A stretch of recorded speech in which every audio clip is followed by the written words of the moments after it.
안녕하세요. 정일상입니다. 여러분들과 오늘부터는 독해 부분을 좀 진행을 할 거예요. 우리가 지금 최근에 나와 있던 이제 여러 가지 교재들에서 독해 부분을 좀 많은 설명을 하고 있긴 하지만 실제로 여러분들이 문제를 풀다 보면 많은 어려움들에 좀 봉착하게 됩니다. 그래서 오늘부터 시작해서 전체적으로 한 30강에 걸쳐서 우리가 2017년도 판에 나와 있는 서울대 최신기출 탭스 1200제 부분의 독해 부분을 오늘부터 본격적으로 시작을 할 거예요. 그래서 이제 그 과정에서 여러분들이 좀 공부해야 될 방향들을 좀 잡고 출발하도록 하겠습니다. 세부적인 문제들을 풀어나가는 것도 중요하긴 하겠지만 기본적으로 여러분들이 항상 오늘 하게 될 내용들을 좀 정리해서 여러분의 책상 앞에 붙여놓고 아니면 교재 맨 앞에 좀 붙여놓고 어떤 식으로 공부하는 게 가장 효과적이냐라는 부분들을 공부해라는 방향을 좀 잡았으면 좋겠습니다. 그래서 전반적으로 봤을 때 여러분들이 문제를 하나하나 풀어가는 과정도 좀 중요하지만 오늘 해야 될 기본적인 내용들을 반드시 좀 인지하면서 따라와 주시면 좋을 것 같습니다. 그럼 오늘 첫 번째 거 오리엔테이션 시작하겠습니다. 여러분들이 독해 문제를 푸는 데 있어서 기준을 오늘 확립하는 시간입니다. 그래서 하나하나의 문제를 나중에 풀어나갈 때 있어서 가장 기준이 되는 부분이니까 오늘 걸 정말 여러 번 좀 보시면서 본인 것으로 만들 수 있도록 하면 좋을 것 같습니다. 그럼 바로 시작해 볼까요? 네. 우리가 독해 만점 전략을 위해서 여러분들 최근에 보시면 알겠지만 인터넷상에서 많은 분들이 후기를 올려주고 있지만 만점들이 꽤 많이 나오고 있어요. 그러니까 예전과 좀 달라졌습니다. 과거 몇 년 전까지만 하더라도 사실 독해 만점이 쉽지는 않았어요. 그렇지만 최근에 보게 되면 난이도가 조정이 되면서 만점들이 꽤 많이 나오고 있고 실제 현장 강의를 수강하는 학생들 같은 경우도 매월 보면 몇 명씩 만점들이 나오고 있습니다. 여러분도 그 목표를 가지고 공부를 했으면 좋겠습니다. 그러면 첫 번째 우리가 만점 전략 첫 번째는 뭐냐면 여러분들 다 알고 계시죠? 바로 뭐냐면 어휘예요. 여러분들이 지금 우리가 이해해야 될 건 그러니까 단어가 명확하게 정리되어 있지 않으면 쉽지는 않아요. 그래서 여러분들이 물론 실제 문제를 풀다 보면 한두 개 정도 모르는 건 괜찮지 않을까요? 네, 그 정도는 상관없을 수 있습니다. 물론 가끔씩 보게 되면 정말 이 단어 모르면 틀릴 수밖에 없는 문제들도 있긴 하지만 대부분의 경우에는 한두 개의 단어를 모른다고 해서 틀리지는 않아요. 사실은. 그렇지만 그럼에도 불구하고 기본적인 단어를 정확하게 알고 있는 게 필요하다라는 걸 생각하시면 되겠습니다. 이건 누구나 다 느끼는 거죠. 저뿐만이 아니라 여러분뿐만이 아니라 옆에 앉아 계시는 모든 분들도 사실은 어휘 함기의 중요성에 대해서는 정확하게 잘 알고 계십니다. 그 과정에서 우리한테 필요한 게 뭐냐면요. 단순하게 이 단어가 한국말로 이런 뜻이에요 라는 게 중요한 게 아니라 아니면 영어가 영어로서 번역되는 과정도 필요하겠죠. 영안도 있지만 영명도 필요합니다. 근데 그 과정에서 이제 필요한 게 뭐냐면 사실은 정확한 의미 파악이 필요합니다. 이건 무슨 말이냐면 결국에 A라는 단어가 단순하게 A-로만 번역되는 게 아니라 때때로는 B가 되는 경우도 있고 때때로는 C가 되는 경우도 있습니다. 즉 1번 뜻의 문제만이 아니라 2번 뜻, 3번 뜻 다 나가죠. 그래서 그 과정에서 뭐가 필요하냐면 속도가 필요합니다. 결국에는. 그러니까 독해를 잘하기 위해서 우리가 필요한 게 속독이라는 말도 많이 들어봤지만 이 속독이라는 게 다른 데서 나오는 게 아니라 정확한 단어의 의미에서 나온다라는 걸 생각하시면 좋을 것 같습니다. 그러면 이제 그 과정에서 우리가 보게 되면 이런 단어들이 있어요, 여러분들. 실제 한번 볼까요? 먼저 measure라는 단어가 있습니다. 이 단어가 명사일 때는 계획이나 조치예요. 동사일 때는 뭐다? 측정하다의 의미를 가지고 있습니다. 그러면 여러분들 독해하는 과정에서 이 measure 이 단어가 등장을 했을 때 뭐라고 번역할 거냐가 중요하다는 소리예요, 결국에. 즉, 이 단어에서 계획이나 조치로 번역이 될 거냐 아니면 여러분들이 혹시나 측정이라는 명사 아닐까라고 오해가 돼버리면 사실은 독해 방향이 달라지게 되죠. 우리가 측정이라는 명사는 뭐가 있습니까?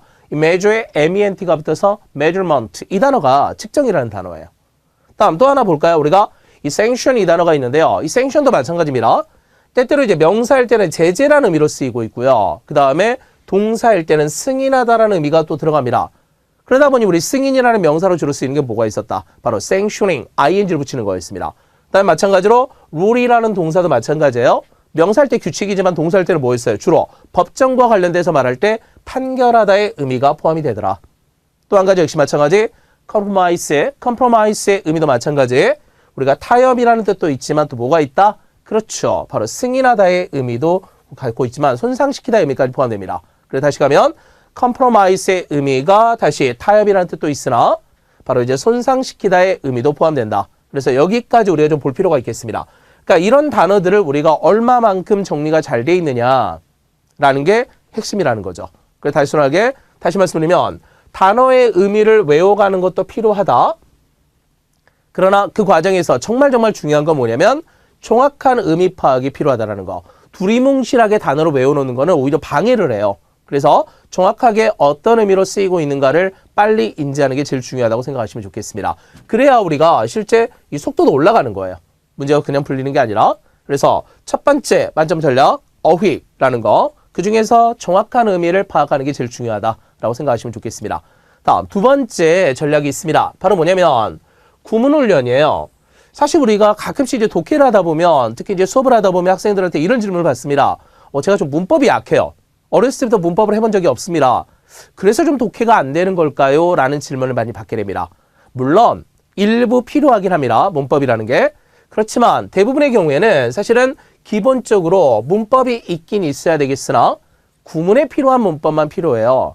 세부적으로 우리가 명사를 볼 때 있어서 뭐 관사, 어가 붙었다, 더가 붙었다 이거 자체가 그렇게 중요하진 않더라는 거죠. 때때로 우리가 문장을 읽다 보면 형용사적 개념이냐 부사적 개념이냐에 따라서 번역은 살짝 달라질 수 있겠으나 실질적인 의미 차이는 별로 없어요. 그래서 여러분들이 이제 생각해야 될 게 뭐냐면 최소한도로 이 정도의 문법이 필요하거든요. 물론 이것도 다는 아니에요. 제가 이제 앞으로 이제 수업을 진행하는 과정에서 하나하나 짚어드릴 거예요. 어떻게 번역하는 게 가장 효과적이냐. 그러면 그 번역 방식도 좀 필요가 있는 거죠. 그래서 실제로 보게 되면 이런 게 있습니다. 문장의 중간에 투부정사가 있다거나 아니면 문장 자체가 투부정사로 시작하게 되면서 뒤쪽에 주어 동사가 나오는 패턴들, 이런 구조들이 일반적인 문법에서 이제 필요한 내용 중에 하나입니다. 그게 바로 뭐냐면 대부분의 경우에 못막이 위에서 이렇게 번역하면 된다. 물론 여러분이 지금까지 부정사 용법을 배우면서 여러 가지 뜻이 있던데요. 뭐 명사적 용법도 있고요. 형용사적 용법으로서 명사를 수식하기도 하고요. 이런 부분들이 많이 존재하긴 하지만 대부분의 경우에는 사실은 못막이 위에서라고 번역하게 되면 거의 대부분 맞아떨어져요. 좀 더 유연하게 대처하면 된다는 거죠. 다음에 이제 또 한 가지를 보게 되면 우리가 이렇게 콤마가 있습니다. 그리고 ing 형태 분사가 나오게 되면 사실 이것도 역시 우리가 뭐 분사 구문의 형태로서 뭐뭐 하면서 이렇게 말하긴 하겠지만 실질적으로 우리가 번역을 하다 보면 이렇게 그리고 뭐뭐 하다 이런 식으로 돌려놓게 되면 대부분의 번역이 맞아떨어집니다. 그래서 이런 부분들이 결국에는 우리한테 필요한 문법인 겁니다. 즉 모든 문법이 다 필요한 게 아니라 실제 문장을 읽기 위한 전제 조건의 문법이 필요하다라는 걸 생각하시면 되겠습니다. 다음에 또 한 가지 이런 게 있습니다. with로 시작하게 되면 문장이 좀 길어지는 경우 많이 보셨죠, 여러분들? 바로 이게 뭐냐면 with 분사 구문의 형태가 되겠습니다. 보시면 알겠지만 앞쪽에 이렇게 명사 있고요. 뒤쪽에 이렇게 형용사적 개념도 있고요. 다음에 전치사 개념도 있습니다. 다음에 ing 형태도 들어가 있고 pp형 형태도 들어가 있습니다. 그러니까 이런 내용들이 전부 다 뭐냐면 결국에 A를 B한 채로 아니면 A가 B한 상태이기 때문에 이렇게도 번역이 됩니다. 그래서 이때 다시 구문훈련이라는 부분은 좀 우리가 필요할 수 있어요. 여러분들이 각각의 문장이 어떻게 번역이 되느냐라는 것들을 좀 빠르게 연결할 수 있는 부분이 필요하겠습니다. 즉 단어만 단순하게 나열해 놓는 건 아니죠. 그래서 단어가 됐다면 두 번째로 해야 될 거는 이렇게 구문훈련이다 라고 생각하시면 되겠습니다. 다음에 세 번째 거 한번 볼게요, 여러분들. 세 번째 거 뭐냐면 문제 유형 파악이 돼야 됩니다. 많은 분들이 가끔씩 그런 경우가 있어요. 정말 한참 수업을 진행해 놓고 나서 봤더니 갑자기 몇 번에 뭐가 나오는지 잘 모르겠어요. 이런 분들이 가끔씩 있습니다. 이건 공부를 잘못하는 거죠. 실제 우리가 탭스 문제를 보다 보면 어때요? 딱딱 정해져 있습니다. 나중에 우리가 청해도 마찬가지로 또 이야기를 하겠으나 역시 몇 번에서 몇 번까지는 어떤 스타일의 문제가 나온다는 게 딱 정해져 있습니다. 여러분들 이걸 알고 있어야죠. 그래서 기본적으로 우리가 빠르게 좀 정리하면 이렇게 되어 있죠. 총 40개 문제가 이런 식으로 나온다. 그래서 실질적으로는 그래서 문제는 분류되어 있고요. 그 다음에 출제 의도도 분류되어 있습니다. 1번부터 14번이 빈칸 문제가 출제가 되고 있고 다음 15, 16번 문제가 접속부사, 즉 연결사의 부분이 나와 있습니다. 다음에 17번에서 22번까지가 주제 패턴이 되겠습니다. 다음에 23번에서 32번은 내용 일치 문제, 33번에서 37번까지가 내용 추론 문제, 다음에 38번에서 40번까지가 일관성이었어요. 그래서 이런 식으로 이제 문제가 좀 분류가 되어 있는데, 그래서 기본적으로 우리가 총 40개 문항이 딱 정해진 패턴대로 움직인다라고 보시면 되겠습니다. 물론 우리가 이제 다음에 실제 1강 수업이 들어갈 때는 이것들을 다 분리시켜서 수업을 할 거예요. 그래서 가능하면 여러분들이 오늘 정확하게 알고 있으면 좋겠습니다. 왜냐하면 각각의 강의가 들어갈 때는 그 문제풀이만 집중을 할 거예요. 그래서 전체적으로 봤을 때 어떤 식으로 우리가 문제가 구성되어 있으며 이 문제들을 어떻게 풀 것인가, 여기에 좀 초점을 맞추면 좋을 것 같습니다. 그러면 이것들을 다시 한번 좀 분류할 거예요, 여러분들. 총 6가지 패턴으로 제가 정리해놨는데 이 부분을 좀 다시 한번 분류해보면 첫 번째, 문제 유형 가운데서 빈칸 연결하기 부분을 보도록 하겠습니다. 네, 이것도 좀 정리합시다. 그러면 1번부터 14번까지의 문제풀이가 되겠고요. 제가 많은 분들한테 좀 권장드리는 겁니다. 물론 가장 이제 막 시작하시는 분들은 이게 맞추기 힘들어요. 그렇지만 중간 단계로 오게 된다면 한번 해볼 필요가 있다. 그래서 시간 관리도 한번 생각을 하시면서 가지면 좋겠습니다. 그래서 총 14개 문제, 풀이 방식은 보통 한 12분 안에 풀어나가는 이런 과정을 권장하고 있습니다. 그러면 문제 구조를 보게 되면 대부분 어떻게 되면 첫 문장에 빈칸이 있거나 아니면 마지막 문장에 빈칸이 출제되는 게 패턴이 되겠습니다. 물론 가끔씩 한 문제 정도 중간 문장 나올 수 있습니다. 그렇지만 그건 좀 예외적인 부분이고요. 대부분의 경우는 뭐였다? 첫 문장이나 마지막 문장에 주로 등장을 한다. 이거 기억하시면 되겠습니다. 근데요, 글의 구조를 봤더니 좀 특징적인 게 있어요. 탭스 문제, 빈칸 문제. 바로 뭐냐면 쌍괄식 구조를 가지고 있다라는 겁니다. 그럼 쌍괄식 구조가 뭔지 아시겠어요? 정말 오랜만에 들어보시는 말이죠. 근데 이 쌍괄식 구조는 뭐냐면 바로 주제가 맨 앞에 있고요. 다시 주제가 마지막에 등장하는 구조입니다. 중간 부분은 뭐로 나온다? 보충 설명이 나와요. 그럼 다시 갑니다. 탭스 빈칸 문제 특징이 뭐다? 글의 구조가 쌍괄식이고요. 다음에 주제 부분이 마지막에 첫 번째 문장과 마지막 문장이 등장을 합니다. 그럼 이걸 통해서 우리가 뭘 할 수 있느냐? 바로 이때 이 빈칸에 들어가는 정답은 반드시 글의 주제, 다음에 화자의 의도를 파악하는 게 핵심이다 라고 생각하시면 되겠습니다. 그럼 다시 문제 접근할 때 있어서 그냥 푸는 게 아니다. 네, 어떻게 봐야 된다? 이렇게 빈칸에 들어갈 내용이 글의 주제이겠구나라는 걸 생각하시면서 문제를 풀어야 되겠습니다. 그러면 첫 번째 패턴 정리됐고요. 이거 나중에 우리가 문제 풀 때 계속 적용을 할 거예요. 다음 두 번째입니다. 접속부사 연결사 부분인데요. 15, 16번 문제. 사실 두 문제밖에 안 되다 보니까 훈련이 충분히 되진 않아요. 그렇지만 그럼에도 불구하고 기본적인 내용을 좀 알고 가야 될 것 같습니다. 그러면 첫 번째 뭐가 있냐면 이렇게 의미를 좀 파악할 줄 알아야 된다. 여러분 봐보세요. 이렇게 많아요. 뭐가? 바로 그럼에도 불구하고라는 의미를 먼저 가져왔습니다. 왜냐면 가장 많은 이런 단어들을 가지고 있어요. 그러면 이때 그럼에도 불구하고의 문제가 어떤 식으로 주로 출제되냐면 단순 however랑 약간 다릅니다. 어떤 차이점이냐면 however는 앞의 내용을 바로 부정해버려요. 뭐라고 말했지만 아니면 뭐가 아닙니다 라고 말했으나 그러나 이렇게 들어가면 어떻게 된다? 앞 내용을 부정합니다. 그렇지만 이렇게 nonetheless나 nevertheless라든지 that being said나 아니면 having said that 이런 식의 표현이 나오게 되면 뭐다 이거? 그쵸? 앞에서는 내가 그렇게 말하긴 했으나 실질적으로 한계는 있는 것 같다 라는 표현이 들어갈 때 우리가 쓰는 게 그럼에도 불구하고의 의미가 되겠습니다. 이것도 봐보세요. even so도 있고요. 다음에 and yet 이것도 있습니다. 그 다음에 still 이 단어도 즉 여전히라고 번역이 되긴 하지만 실질적으로 우리가 여전히라고 번역하지 마시고 앞으로 그럼에도 불구하고 라는 의미로 보시면 좋겠습니다. 이게 15번, 16번 문제에서 봐야 될 부분이 되겠습니다.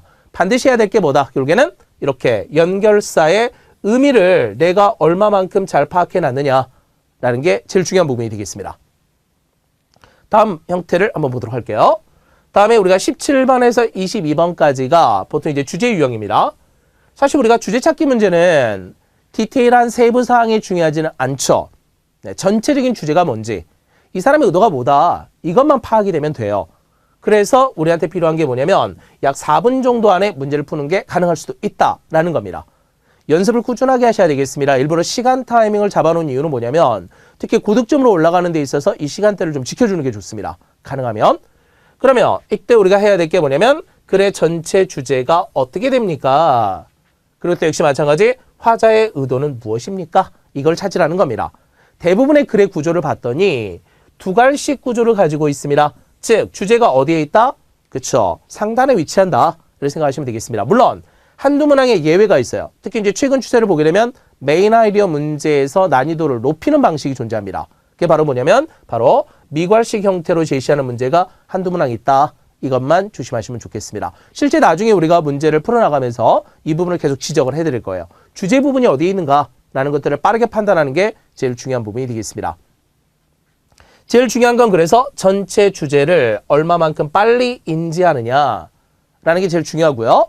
그리고 이제 또 한 가지 봐야 될 게 뭐냐면 이걸 조심해야 되겠습니다. 내용일치 유형과는 좀 구별해야 돼요. 실제로 우리가 봤더니 선택지에서 보게 되면 A, B, C, D에 이거 본문에 나와 있는 문장인데요. 이렇게 말할 수 있으나 실제 이 부분이 주제인지 내용일치인지 서로 구별하셔야 되겠습니다. 전체를 포괄하지 못한다면 하나의 문장과 어울리더라도 아니면 하나의 문장에서 설명이 되어 있다 할지라도 주제라고 말할 수는 없습니다. 그래서 이걸 좀 구별해서 들어갈 필요가 있겠죠. 다음 보겠습니다. 뭐냐면 내용일치 유형이 되겠습니다. 23번에 32번까지인데 사실 이 시간 타이밍을 맞추기가 정말 어려워요. 네, 10분이라는 시간 안에 풀어나가야 되는데 결국에는 어떤 특정한 훈련이 좀 필요할 수도 있다. 그리고 나중에 우리가 수업을 진행하는 과정에서 이 부분을 다시 설명드릴 거예요. 왜냐면 단순하게 그냥 많이 읽었어요가 중요한 게 아니라 어떤 방식에 의해서 문제를 풀었는가가 제일 중요한 포인트 중에 하나가 있습니다. 그 가운데서 가장 중요한 게 뭐냐면 이겁니다. 글의 내용과 일치하는 걸 찾는 것은 우리가 이미 인지하고 있는 거기 때문에 별 문제는 없습니다. 사실 여러분들이 이미 수능을 거쳐오신 분들은 사실 수능 때 이미 많이 해봤던 부분 중에 하나거든요. 별 차이 없습니다. 근데 문제는 뭐냐면 이게 있어요. 바로 뭐냐면 본문 순서와 다음에 선택지 순서가 거의 동일하다. 다시 말씀드립니다. 예외 한두 문장을 가지고 우리 규칙성을 벗어나게 할 필요는 없습니다. 우리 규칙성엔 한두 문제의 예외는 나중 문제고요. 네, 기본적으로 이제 전체적인 10개의 문항을 어떻게 풀어갈 거냐의 문제가 되겠습니다. 그 가운데 제일 중요한 게 뭐다? 본문의 순서와 그래서 선택지 순서가 동일하게 정리가 된다. 사실 그래서 문제풀이 방식은 두 가지가 있어요. 이건 여러분들이 앞으로 나중에 우리가 수업을 진행하는 과정에서 본인한테 맞는지 그렇지 않은지를 확인할 필요가 있겠습니다. 여러분한테 맞다면 계속 따라와 주셔야 되겠고요. 본인에게 맞지 않다면 본인만의 문제풀이 방식을 빨리 찾아서 결국에는 10분이라는 시간을 맞춰가는 게 제일 중요해요. 그래서 첫 번째는 뭐냐면 전체 흐름을 정리한 다음에 선택지와 비교하는 거. 근데 또 하나가 있다. 바로 뭐냐면 나중에 대부분의 수업을 제가 2번으로 진행을 할 거예요. 이거 뭐냐면 결국에 전체적으로 순차적으로 이제 선택지를 먼저 본 다음에 그리고 나서 본문과 비교하는 과정 이것도 필요할 수 있겠습니다. 그러니까 사실 1번 부분은 많은 분들이 어렸을 때부터 해왔던 방식이라서 큰 문제가 되지는 않을 것 같아요. 그렇지만 실제 우리가 탭스 지문을 읽다 보면 2번 방식을 많이 권장해 드리는 편입니다. 이건 결국에 본인의 실력과 본인의 단어 능력, 다음에 문장을 바라보는 눈에 따라서 달라질 수 있을 거예요. 그래서 이 부분은 나중에 수업을 진행하는 과정에서 계속해서 조절해 봤으면 좋겠습니다. 다음에 우리가 내용 추론 문제가 있습니다. 사실 우리가 제일 골치 아픈 부분이 이쪽이죠. 왜냐하면 결국에 여기까지 갈 수 있냐 없냐도 중요합니다. 문제 내에서. 그래서 봤더니 33번에 37번까지 총 5개 문항 시간을 좀 넉넉하게 쓰는 겁니다. 6분에서 7분입니다.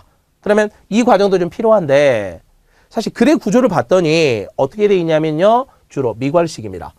물론 처음부터 이미 주제를 던져주는 건 맞아요. 마치 상괄시처럼 보이기도 합니다. 그렇긴 하지만 대부분의 화자의 궁극적인 의도는 어디에 있냐면 마지막 한두 문장에 제시하는 게 특징입니다. 이걸 여러분들 앞으로 문제 풀면서 한번 잘 눈여겨보세요. 아, 이 사람의 정답이 이 추론 문제 정답이 어디에 있을까요? 라는 걸 확인해 보자라는 거죠. 가능하면. 그래서 지금 여러분한테 계속 말씀드리고 있는 건 뭐냐면 어떻게 문제가 분류되어 있는가. 다음에 탭스 지문이 어떤 식으로 구성되어 있는가. 이걸 찾으라는 겁니다. 그 중에서 이제 내용 추론이 이렇게 마지막 한두 문장에서 정답을 제시하는 특징이 있다라고 생각하시면 되겠습니다. 그래서 사실은 이제 전체를 읽고 나서 선택지와 비교하는 수밖에 없습니다. 또 다른 스킬이 있는 게 아니라 기본적으로 우리가 이 추론 문제는 전체적으로 얼마큼 이해를 잘했느냐라는 부분이 제일 중요한 부분이 되겠습니다. 마지막입니다. 일관성 유형인데요. 38번에서 40번까지 약 2분 정도의 시간이 되겠습니다. 사실 그래서 어렵지는 않은데 의외로 많은 분들이 좀 실수를 해요. 왜 실수를 하냐면 결국에 마음이 급해져서. 가능하면 여러분들이 천천히 읽는다 생각하셔야 되겠습니다. 특히 일관성 문제는요. 여러분들이 아무리 천천히 읽어도요. 2분 안에 대부분 해결되는 유형입니다. 그러니까 여러분 스스로를 믿어야 돼요. 이거는. 그러니까 많은 시간이 걸리지 않을 거다. 그래서 좀 빨리 풀 수 있다라는 걸 가지고서 접근하시면 좋겠습니다. 근데 글의 구조가 어떻게 되어 있냐면 주로 이렇게 되어 있습니다. 여러분들. 역삼각형 모양이에요. 어떤 의미인지 알까요? 맨 앞쪽에 뭐가 던져진다? 주제가 나오게 된다. 나머지 A, B, C는 계속 좁아져야 돼요. 범주 자체가. 그래서 우리가 역피라미드 구조다라고도 말할 수 있겠습니다. 가장 먼저 해야 될 게 뭐냐면 바로 주제를 파악하는 겁니다. 이 주제를 파악하는 과정에 뭐가 나오느냐? 바로 무엇에 관한 글입니까? 라는 부분을 설명을 할 거예요. 뭐에 관한 글이냐? 근데 대부분의 정답을 봤더니요. 이 무엇에 해당되는 건 극히 일부예요. 즉 전체 우리가 3개 문항 가운데 한 문항 정도는 무엇에 관한 이야기를 합니다. 즉 뭐냐면 그 무엇이 달라요. 어떤 대부분의 문제들을 보게 되면 무엇에 관한 그림입니까만 잡아내면 대부분 정답이 나왔거든요. 그래서 사실 거기에 초점을 맞춰서 읽을 수밖에 없다. 그렇지만 대부분의 실제 문제를 봤더니 그 무엇으로 끝나는 게 아니라요. 어떻게 돼 있냐면 왜 설명하는데 도대체? 아니면 어떻게, 어떤 방식으로 글을 전개하고 있는가라는 부분에 이 두 가지가 잡혀야 되겠습니다. 다시 말씀드리면 일관성 문제를 앞으로 읽을 때는 항상 무엇이라는 것도 정말 중요하지만 그 무엇에서 끝나는 게 아니라 왜, 아니면 어떻게, 이 두 가지가 좀 더 핵심이다. 그래서 이 두 가지에 여러분들이 초점을 맞춰서 문제를 풀어가시면 좋을 것 같습니다. 이렇게 좀 문제를 좀 분류를 해봤어요. 그러면 다시 한번 이해가 정확하게 안 되시는 분들은 다시 앞으로 돌아가세요. 그래서 우리가 1번부터 지금 40번까지 문제 분류를 해드렸고 어떤 식으로 풀 거냐라는 부분에 말씀드렸습니다. 그래서 이런 내용들을 좀 정리해 놓고 나서 문제를 봤을 때 좀 더 이해가 빨라지더라라고 생각하시면 되겠습니다. 그러면 이 다음에 이제 해야 될 게 뭐냐면 이렇게 문제풀이 순서를 좀 조정해 볼 필요가 있습니다. 왜 조정을 해야 되냐면 단순하게 1번부터 40번을 계속해서 풀다 보면 흐름대로만 가버리게 되면 놓치는 문제가 나올 수 있고요. 또 역시 난이도가 높은 문제가 걸려들게 되면 시간을 다 뺏기게 돼요. 근데 우리한테 필요한 게 뭡니까 지금? 45분이라는 시간 내에 40문제를 다 풀어야 돼요. 그래서 꽤 빠른 시간에 문제를 풀어야 되는데 그 문제를 풀기 위한 전제 조건이 뭐냐면 이런 식으로 문제별로 좀 분류를 좀 시켜서 좀 빨리 풀 수 있는 문제 아니면 정답률이 높은 문제를 먼저 해결하는 게 우리 목표가 돼야 되겠습니다. 그래서 1단계는 이렇게 3가지 분류를 해놨어요. 그래서 38번에서 40번, 다음에 17번에서 22번, 15, 16번 문제. 그나마 어때요? 여러분들 난이도가 좀 낮은 문제들이죠. 그러니까 문제를 무작정 풀어가는 게 아니라 난이도가 낮은 문제들을 먼저 풀면서 시간을 확보를 해야 되겠습니다. 그리고 나서 두 번째는 1번부터 14번 아니면 23번에서 32번이 되겠습니다. 근데 오해하지는 마시고요. 뭐냐면 이게 1번, 이게 2번, 이게 아니고요. 이 과정에서 이게 1번이 될 수도 있고 이게 2번이 될 수도 있어요. 아니면 이게 1번이 될 수도 있고요. 그러니까 무슨 말이냐면 결국에 본인이 문제를 풀어봤더니 이쪽이 좀 더 빨리 풀립니다. 이쪽 정답률이 높아요. 이런 부분이 가장 먼저 해결해야 될 부분이 되겠습니다. 그러니까 그 단계만 그냥 잡아놨을 뿐이에요. 역시 마찬가지입니다. 빈칸 문제와 내용 일치 문제를 왔다 갔다 하면서 본인이 결정을 해야 되겠습니다. 제가 빈칸이 좀 강합니다 라고 한다면 빈칸을 먼저 푸는 거고요. 저는 내용 일치가 좀 강해요 라고 말씀하신다면 내용 일치를 먼저 푸는 이런 훈련이 필요하겠습니다. 추론은 주로 마지막으로 많이 빼고 있어요. 그래서 이 과정에 의해서 문제풀이 순서를 결정해 주시면 되겠습니다.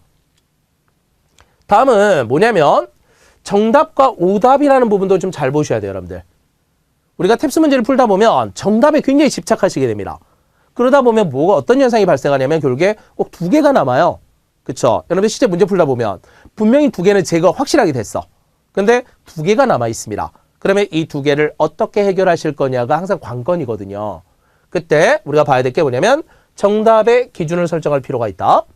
아까 정답의 기준은 대충 정리가 됐죠. 우리가 뭐 빈칸 문제는 그래 주제가 나와야 된다. 뭐 단순히 주제 찾기 문제 당연히 주제가 나와야 되겠죠. 뭐 내용 일치는 내용상에 있어서 일치하는 것만 고르면 됐었고 다음에 내용 추론 문제는 어땠어요? 이 사람의 궁적인 의도는 뭐냐? 이걸 찾아가는 과정이었습니다. 근데 중요한 게 뭐냐면 오답도 좀 여러분들이 알고 계셔야 돼요. 지우는 방식을 알아야 된다. 그래서 이런 선택지가 주로 오답이군요 라는 부분이 나와야 되겠습니다. 그래서 첫 번째는 뭐냐면 내용상의 불일치 부분, 뭐 당연한 말일 수 있겠습니다. 그쵸? 다음 두 번째입니다. 범주상의 오류가 있어요. 이게 무슨 말이냐면 선택지를 봤더니 앞부분이 굉장히 매력적이에요. 첫 단어 내가 원하는 단어야. 내가 잡고자 했던 주제 형태가 나와 있습니다. 근데 마지막 한두 단어에서 오류를 내는 경우가 있습니다. 다시요. 탭스 특성을 잘 보세요. 앞부분은 굉장히 내가 원했던 정답이라서 뒤에 걸 안 읽어버려요. 근데 마지막 한 단어에서 틀어버리면 바로 오답입니다. 그래서 앞으로 조심해야 될 게 앞부분이 매력적으로 보이고 본문에 나와 있는 단어가 나열돼 있고 이렇게 된다면 마지막 한두 단어까지 명확하게 봐야 된다. 그래서 그 과정에서 오류가 있는지 없는지 확인하셔야 되겠습니다. 다음 두 번째 뭐가 있느냐? 나열형의 오류도 있습니다. 이게 무슨 말이냐면 본문을 봤더니 A도 있고요. B도 있고 C도 있습니다. 이 과정인데 만약에 선택지에다가 A는요 라고 해놓는 거 아니면 B는요 하고 나오면서 여러 개 나열된 것 중에 하나만을 언급하게 된다면 오답일 가능성이 높아진다. 이 생각하시면 되겠습니다. 다음 마지막으로 뭐가 있냐면 단정적 어구들이 있습니다. 여러분 이 단어들 눈에 한번 볼까요? 단지, 아니면 전체적으로, 아니면 대부분, 모두 다 이런 단어들 굉장히 좀 위험한 단어들이거든요. 그때 실제 여러분들이 글을 쓴다고 생각해 봤을 때 여러분 스스로가 단지라는 말이나 모든이라는 말을 함부로 사용하진 않죠. 왜냐하면 우리가 모든 것들을 하나로 묶어낼 수는 없기 때문에.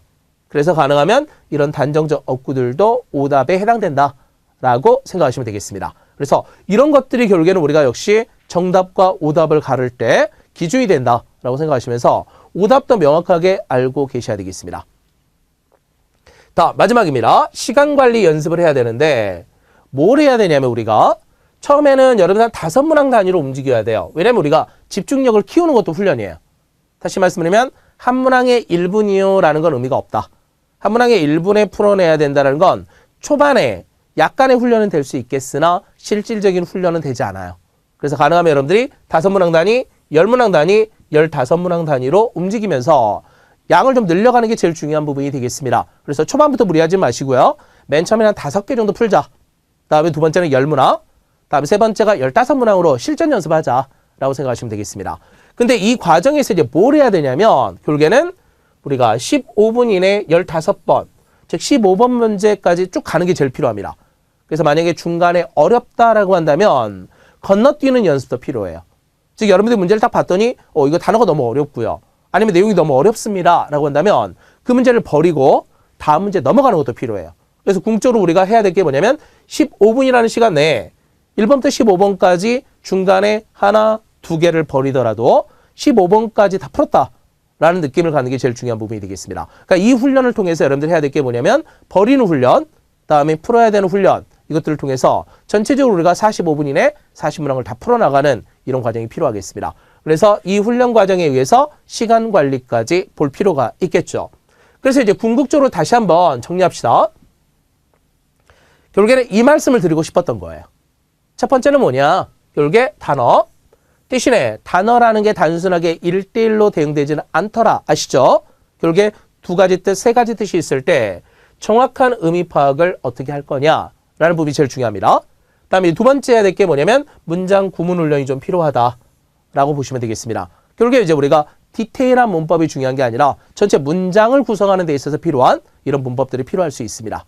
다음에 이제 세 번째가 문항별로 접근법이 정리가 돼 있어야 된다. 다 다르다라는 거 지금. 그래서 사실은 우리가 빈칸의 위치에 따라서 달라질 수 있습니다. 다음에 이 사람이 진짜 주제라고 언급하는 부분에 따라서 달라질 수 있다. 생각하시면 좋겠습니다. 다음에 오답을 알아놓자. 네, 탭스가 좋아하는 오답들이 뭐가 있는지 정답만의 문제가 아니라 오답이 어디서 나오느냐라는 걸 점검할 필요가 있겠습니다. 다음 마지막으로 시간 관리 훈련을 통해서 궁극적으로 우리가 45분이라는 시간을 어떻게 활용할 것인가 라는 부분에 초점을 맞추시면 좋겠습니다.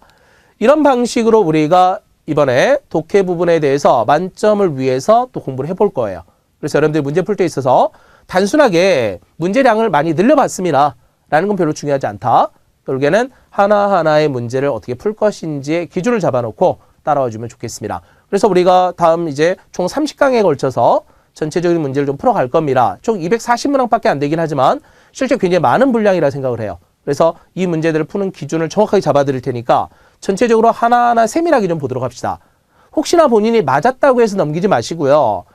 이렇게 문제를 접근했을 때 좀 더 효과적으로 볼 수 있겠구나라는 걸 고려하면서 강의를 들으시면 좋겠습니다. 단순하게 지금부터는 맞았다, 틀렸다가 중요한 게 아니라 어떤 식으로 접근했을 때 좀 더 효과적으로, 좀 더 빠르게, 그리고 정답에 근접하게 문제를 풀 수 있을까를 생각해 주시면 좋겠습니다. 많은 분들이 오해하는 게 있어요. 뭐냐면 맞았으면 동그라미 쳐놓고 안 봐버려요. 리뷰 자체를 안 한다는 거죠. 그렇지만 우리가 리뷰 과정에서 해야 될 건 뭐냐면 나만의 개인적인 생각이 중요한 게 아니라 다른 분들은 어떻게 풀었는지, 그리고 실질적으로 원리는 어떻게 적용되고 있는지 이런 것들을 알아가는 과정이 필요하겠습니다. 그럼 우리가 앞으로 총 30강에 걸쳐서 이 독해 문제를 풀 텐데요. 그 과정에서 여러분들이 최대 지금부터 여러분의 점수에서 100점을 올리는 거, 그리고 궁극적으로는 만점까지 올라가는 이런 전략들을 하나하나 찾아보도록 하겠습니다. 그럼 우리 다음 시간 1강에서 본격적인 수업 시간에 찾아뵙도록 하겠습니다.